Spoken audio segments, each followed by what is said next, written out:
Hi friends, അപ്പോൾ വാട്ട ഈറ്റിന് day ആണ് ഞാൻ ഇന്ന് ചെയ്യുന്നത്. അപ്പം രാവിലെ തന്നെ ഒരു 9 മണിയായപ്പം ദോശയും ഒരു ദോശയും ഞാൻ കഴിച്ചുള്ളൂ. എനിക്ക് വിശപ്പ് തോന്നില്ല. രാവിലെ തന്നെ കോഫി ലവറാണ്, അപ്പം ഞാൻ ഒരു കോഫിയും കൂടെ കുടിച്ചു.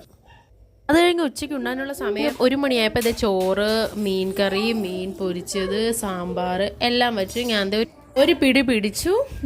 നല്ല രുചിയായിരുന്നു കേട്ടോ. കാണുമ്പോൾ തന്നെ നിങ്ങൾക്ക് കൊതിയാവുന്നില്ലേ?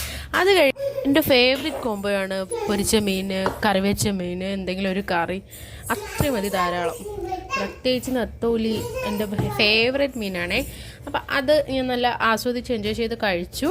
അത് കഴിഞ്ഞ് വൈകിട്ട് ചായയൊന്നും കുടിച്ചില്ല, കാരണം ഹെവി ആയിട്ട് രാത്രി കഴിക്കാൻ വേണ്ടി ചായയൊന്നും കുടിച്ചില്ല. അപ്പോൾ ഞാൻ പുട്ടും പയറും പപ്പടും പഞ്ചസാര ചേർത്തത് നിങ്ങളിങ്ങനെ കഴിക്കുമെന്ന് എനിക്കറിയില്ല. ഞാൻ പുട്ടും പയറും പപ്പടും കുറച്ച് ചായ ഒഴിച്ച് അതിനെ കുതിർത്ത് കഴിക്കും. അപ്പോൾ എനിക്ക് ഭയങ്കര ഇഷ്ടമാണ് കേട്ടോ. അപ്പോൾ അത്രയേ ഉള്ളൂ. ഇതൊക്കെയാണ് ഞാൻ ഇന്ന് കഴിച്ചത്. എൻ്റെ വീഡിയോ ലൈക്ക് ചെയ്യാൻ മറക്കല്ലേ, സബ്സ്ക്രൈബ്